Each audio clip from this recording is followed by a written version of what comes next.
The bitter wind cut through Marcus Kane's weathered jacket as he navigated the twisted metal corridors of what used to be Colony Station Omega. Ice crystals clung to every surface, and his breath formed small clouds in the frigid air. 3 years had passed since the evacuation, but Marcus still returned here monthly, searching for salvageable equipment that might keep his outpost running another few weeks. His boots crunched through debris as he rounded a collapsed support beam. The sound echoed strangely in the empty station, bouncing off walls that once housed hundreds of families. Now only ghosts remained, and the occasional salvager like himself who refused to abandon the outer rim entirely. A soft whimper stopped him mid-dash step. Marcus froze, listening carefully. The sound came again, barely audible above the wind whistling through broken hull plates. He followed it deeper into the residential section, past doors hanging open like broken mouths. In what had once been a family quarters, he found them. Young alien girl, maybe 8 years old, knelt beside a makeshift bed of salvaged thermal blankets. Her blue-tinted skin showed the telltale signs of hypothermia, and her violet eyes held a depth of exhaustion that no child should possess. In her arms, she cradled an infant whose breathing came in shallow, rapid gasps. "Please," the girl whispered. When she saw him, her voice cracked from cold and thirst. "Water for my baby sister. I'll carry any burden if you help us live." Marcus's heart clenched. He'd seen desperation before, but never in someone so young trying to be so brave. Without hesitation, he knelt beside her, pulling a thermal pack from his kit. "What's your name?" he asked gently, activating the heat source. "Zara," she replied, holding the baby closer. "This is Nyx. She's sick." The infant's skin had an unhealthy pallor, and Marcus could see she was severely dehydrated. He reached for his water supply, warming it between his palms before offering it to Zara. "Here. Small sips for her. Okay?" Zara's hand shook as she accepted the water. "I promised Mama I'd keep her safe, but I don't know how anymore." "Where's your mother?" Marcus asked, scanning the empty quarters. Zara's expression grew guarded. "She watches from the shadows. She's afraid of humans." Marcus understood. The conflicts between human colonies and various alien refugee groups had left deep scars on both sides. Trust was a luxury few could afford in the Outer Rim. "Well, she doesn't need to be afraid of me," Marcus said softly. "Can you walk? My shelter isn't far, and it's warm there." For a moment, Zara studied his face with those ancient-looking violet eyes. Whatever she saw there must have satisfied her, because she nodded slowly. Marcus helped her to her feet, supporting both her and the baby as they made their way through the station's broken corridors. The journey to his outpost took 20 minutes through the swirling snow, but finally they reached the reinforced door of his converted maintenance depot. Inside, warmth enveloped them immediately. Marcus guided Zara to the cot near his heating unit and brought clean blankets, food packets, and more warm water. As he watched the desperate child finally allow herself to relax, he made a silent promise. Whatever it took, it would help them survive. Part 2. Shadows of the past 3 days passed before Vera finally showed herself. Marcus had sensed her presence. Lurking beyond his sensor range, watching, evaluating, deciding whether to trust the human who had taken in her daughters. When she did appear, it was like a ghost materializing from the frozen wasteland. Marcus was checking his perimeter sensors when movement caught his eye. A tall, graceful figure approached through the morning mist, her silver hair flowing behind her like liquid starlight. Even from a distance, he could see the family resemblance to Zara in her elegant features and violet eyes. She stopped 30 meters from his door, close enough to speak, but far enough to flee if necessary. "You have my children," Vera called out, her voice carrying clearly across the snow. "They're safe," Marcus replied, stepping slowly into the open. Zara was very brave. She saved her sister's life by finding me. Vera's posture remained rigid, defensive. "What do you want in return?" The question stung, though Marcus understood it. Too many humans had helped aliens only to demand impossible prices later. "Nothing," he said simply. "They needed help. That's enough." Through the small window of his shelter, Marcus saw Zara watching their exchange with worried eyes. The child had told him fragments of their story over the past few days, how their peaceful farming colony had been caught between warring human factions, how they'd fled when the fighting reached their world, how Vera had seen too many humans kill aliens for sport or worse. Zara told me about your travels, Marcus continued, his voice gentle.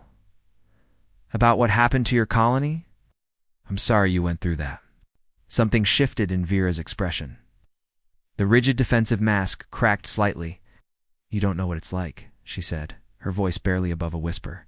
Watching your neighbors turn into monsters. Seeing children like mine hunted for entertainment. Stepped closer, moving slowly. You're right. I don't know what that's like, but I know what it's like to lose everything. This whole sector was my home once. I chose to stay when everyone else left, because someone has to believe it can be better. Vera studied him for a long moment. Behind him, the shelter door opened and Zara emerged, carrying Nix. The baby looked much healthier now, her color improved and her eyes bright. Mama, Zara called softly. He's kind. He gave us food and medicine. He tells stories. The love in Vera's eyes as she looked at her daughters was unmistakable. It was the same protective, fierce devotion that Marcus remembered from his own mother. Decades ago. Stories are terrible, Marcus admitted with a small smile, but they laugh anyway. For the first time, Vera's lips curved upward slightly. Zara has always been easily amused. Will you come inside? Marcus asked. There's soup warming, and it's going to snow again soon. Vera hesitated, glancing between her daughters and the human who had sheltered them. Marcus could see the war, playing out behind her violet eyes, fear against hope, past trauma against present kindness. Please, Mama, Zara added quietly. It's warm inside. Finally, Vera nodded. As she walked toward the shelter, Marcus noticed how she moved with practiced silence, ready to flee at the first sign of danger. But she came anyway, for her daughters. That evening, as they shared the simple meal Marcus had prepared, Vera began to tell her own stories, tales of her world before the war, of the gardens she'd tended, and the music her people made under twin moons. Marcus found himself captivated not just by her words, but by the grace in her gestures, the musical quality of her voice. When she smiled at something Zara said, it transformed her entire face, revealing the beauty that fear had been hiding. 2 weeks into their shared existence, the nightmares began. Marcus would wake to soft crying from across the shelter, where Vera tried to muffle her distress so as not to wake the children. The first few times, he pretended not to notice, understanding that she needed to maintain some dignity in this vulnerable situation. But on the fourth night, when her quiet sobs stretched on for over an hour, Marcus couldn't bear it anymore. Vera, he whispered into the darkness. Are you all right? The crying stopped immediately. I'm fine, came her tight response. Marcus sat up slowly, looking toward where she lay curled on the makeshift bed he'd constructed for her and the baby. In the dim glow of the heating unit, he could see her shoulders shaking. It's okay not to be fine, he said gently. After what you've been through, silence stretched between them. Then, so quietly he almost missed it, she spoke. Them sometimes, the soldiers who came to our colony, I see their faces when I close my eyes. And Marcus's chest tightened. What did they do? Vera was quiet for so long he thought she wouldn't answer. When she finally spoke, her voice was hollow. They said we were harboring weapons. We were farmers. Marcus, we grew healing herbs and raised livestock, but they didn't care. They wanted sport. Her voice broke. They made us watch as they hurt the children first, to break us. Marcus felt sick. He'd heard rumors of such atrocities, but hearing it from someone who'd lived through it was different. How did you escape? She whispered. They kept me alive because I was pregnant with Nix, they thought. They thought they could use me. But when the colony burned in the chaos, I grabbed Zara and ran. I've been running ever since. Marcus rose carefully and moved to sit on the floor near her bed, close enough to offer comfort, but not so close as to threaten. You don't have to run anymore, he said softly. Vera turned toward him, her violet eyes reflecting the heating unit's glow. How can you say that? You're human. Your own species did this to us. Not my species, Marcus replied firmly. Those monsters. There's a difference. She studied his face in the dim light. Is there? Instead of answering with words, Marcus slowly extended his hand, palm up, offering. For several heartbeats, Vera stared at it. Then, with infinite caution, she placed her slender fingers in his. Her skin was warm, softer than he'd expected. Marcus gently closed his fingers around hers, a gesture of protection and comfort. I lost my family too, he said quietly. Not the same way, but I know what it feels like to have everything torn away. The difference is, I had choices about how to respond. You didn't. Vera's grip tightened on his hand. I'm so tired of being afraid. Fear kept you alive. It protected your daughters. But you're safe now, am I? She asked, vulnerability raw in her voice. Marcus brought his other hand up to cover their joined ones. I give you my word, Vera. As long as I'm breathing, nothing will hurt you or your daughters. That's a promise. Something shifted in her expression.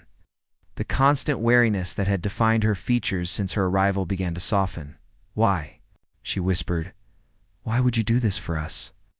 Marcus looked across the shelter to where Zara and Nick slept peacefully, then back to Vera's beautiful, haunted face. Because when I found Zara in that wreckage, carrying her sister and asking for help, I saw something I'd forgotten existed. Pure love. Complete selflessness. She was willing to carry any burden to save her sister, and you've been carrying them. Both ever since. He paused. Maybe it's time someone carried you for a while. Tears slipped down Vera's cheeks, but for the first time since he'd known her, they weren't tears of fear or grief. I don't remember how to trust, she admitted. That's okay, Marcus said, his thumb brushing gently across her knuckles. We'll figure it out together. Spring came early to the Outer Rim that year, bringing with it unexpected challenges and deeper connections. As the ice began to melt, it revealed damaged infrastructure that needed immediate attention. Marcus's shelter, while adequate for winter survival, wasn't built to house a family long-term. The water recycler is failing, Marcus announced one morning, studying diagnostic readings that made his stomach clench. We need to find a new location, something more permanent. Vera looked up from where she was teaching Zara basic engineering. Principles using salvaged components. Over the past month, she'd revealed herself to be remarkably intelligent. With expertise in biological systems that complemented Marcus's mechanical knowledge, how long do we have? She asked calmly. 2 weeks, maybe 3. Instead of panic, Marcus saw determination settle over her features. It was a look he'd grown to love, the moment when Vera's natural problem-solving nature overcame any lingering fears. There's a research station, about 40 kilometers north, she said thoughtfully. I passed it during my wandering before I found you. It looked abandoned, but structurally sound. Marcus nodded. I know the one. The atmospheric processors should still be functional. They spent the next week preparing for the move, working side by side with an efficiency that surprised them. Both. Marcus handled the heavy mechanical work, while Vera organized supplies and planned their resource needs. Zara helped where she could, her natural curiosity leading her to ask endless questions that somehow made even mundane tasks enjoyable. The evening before their departure, as they sat around the heating unit sharing their final meal in the shelter, Nyx took her first unsteady steps. She tottered from Vera's arms toward Marcus, her tiny hands reaching for his beard. She likes you, Zara, observed with satisfaction. Marcus caught the baby gently, marveling at how natural it felt to hold her. The feeling's mutual, little one. When he looked up, he found Vera watching him with an expression he hadn't seen before, soft, contemplative, and something else. Something that made his pulse quicken. What? He asked quietly. Nothing, she said, but her cheeks had flushed a delicate shade of lavender. It's just ... You're good with her? Their eyes met across the small space, and Marcus felt the air between them change. The careful distance they'd maintained was dissolving, replaced by something warmer, more intimate. Vera, he began, but she rose quickly. Busying herself with packing supplies, The journey to the research station took most of the following day. Marcus had rigged a hover sled to carry their belongings while they walked alongside through the improving weather. By the time they reached their destination, the sun was setting behind the facility's intact dome. "It's perfect," Vera breathed, looking at the structure that would become their new home. The next 3 weeks passed in a blur of repairs, improvements, and domestic routines. Marcus restored power and life support systems, while Vera established a hydroponic garden in one of the laboratory spaces. They worked as a team, anticipating each other's needs, sharing tools and ideas with increasing comfort.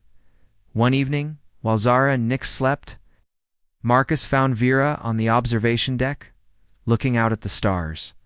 "Credit for your thoughts?" he asked, joining her at the transparent aluminum window. "I was thinking about home," she said softly. "My real home, before everything changed. I used to stand on our balcony and look at stars just like these." Marcus moved closer, drawn by the wistful tone in her voice. "Tell me about it." As she described her world, her voice growing warm with memory, Marcus found himself watching her profile more than listening to her words. The way starlight caught in her silver hair, the graceful curve of her neck, the gentle smile that played at her lips when she talked about her garden. "I'm babbling," she said suddenly, noticing his attention. Marcus said quietly, his voice rough with emotion he could no longer deny. "You're beautiful." Vera turned toward him, surprise and something deeper flickering in her violet eyes. They stood so close now that Marcus could feel the warmth radiating from her skin, could smell the subtle floral scent that was uniquely hers. "Marcus," she whispered, uncertainty and longing warring in her voice. He reached up slowly, giving her every chance to pull away, and cupped her face gently in his palm. When she leaned into his touch, instead of retreating, his heart soared. "I know this is complicated," he said. "I know we're different species, different worlds. But Vera, what I feel for you." She silenced him by rising on her toes and pressing her lips to his. The kiss changed everything between them. Over the following days, Marcus and Vera moved around each other with new awareness. Stolen glances and accidental touches that sent warmth shooting through both of them. They were careful around Zara, maintaining appropriate boundaries. But the air crackled with unspoken emotion whenever they were alone. It was Zara who finally forced the issue. "Are you going to mate with Mama?" she asked Marcus one morning with the brutal directness only children possess. Marcus nearly choked on his morning ration pack. "Zara, that's not, because if you are, you should know she sings when she's happy," Zara continued matter-of-factly. "She's been singing every day since you kissed her on the observation deck." Heat flooded Marcus's face. "You saw that?" "See lots of things," Zara said wisely. "Ken Mama deserves to be happy. You make her happy." "Ah!" From across the common area, Vera's melodic laughter confirmed her daughter's observation. She was working in her garden, humming softly as she tended the growing plants. The sound was pure joy, unlike anything Marcus had heard from her before. That evening, after both children were asleep, Marcus found Vera in her garden again. She looked up as he approached, her face glowing with contentment in the artificial sunlight. "Zara says you've been singing," he said, settling beside her among the green shoots. Vera's cheeks darkened with embarrassment. She notices everything. "She also says you deserve to be happy?" Marcus reached for Vera's hands, soil-stained from her work. She let him take them, her fingers intertwining naturally with his. "I am happy," she said softly. "For the first time in years, I'm actually happy. That terrifies me." "Why?" "Because I could lose it." "Lose you, lose this." She gestured around them at the life they'd built together. "I've lost everything before." Marcus brought her hands to his lips, pressing gentle kisses to her knuckles. "Vera, I can't promise that bad things will never happen. But I can promise that I will fight for this, for us, with everything I have." Tears gathered in her violet eyes, but they were happy tears this time. "I love you," she whispered, the words seeming to surprise her as much as they moved him. "I love you too," Marcus replied, his voice thick with emotion. You and Zara and Nix. You're my family now. Vera leaned forward, resting her forehead against his. In my culture, when two people commit to each other, they plant a tree together. Its growth symbolizes their bond. Marcus smiled. Then we should plant a tree. They chose a spot near the center of the dome where natural light would nurture. Whatever they planted, working together in comfortable silence, they prepared the soil and planted a small sapling Vera had been cultivating. As they patted earth around its delicate roots, Marcus felt something profound settle into place in his chest. There, Vera said, sitting back on her heels.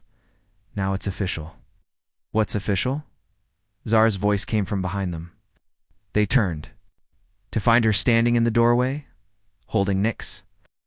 Marcus and I are bonded, Vera explained gently. Vera's going to be your stepfather if that's all right with you. Zara considered this seriously for a moment. Then she nodded decisively. Good. I was getting tired of pretending I didn't see you kissing. Marcus burst out laughing, pulling both his new daughters into a gentle embrace while Vera blushed furiously beside them. 6 months later, as Marcus watched Vera teach, Zara advanced. Botany, while Nix took her first wobbling steps through their thriving garden, he marveled at how completely his life had changed. A simple act of kindness toward a desperate child had given him everything he'd never dared hope for. Their tree had grown tall and strong, its branches spreading wide to shelter the vegetables growing beneath it. Like their love, it had put down deep roots in ground that had once seemed barren. When Vera caught him watching and smiled, her face radiant with the joy that now defined her daily existence, Marcus sent up a silent prayer of gratitude to whatever forces had brought them together. Sometimes the most beautiful futures grew from the most desperate beginnings. Sometimes love really could transcend any barrier, heal any wound, and transform any wasteland into a garden. Their story was proof of that truth, and Marcus knew it was only the beginning.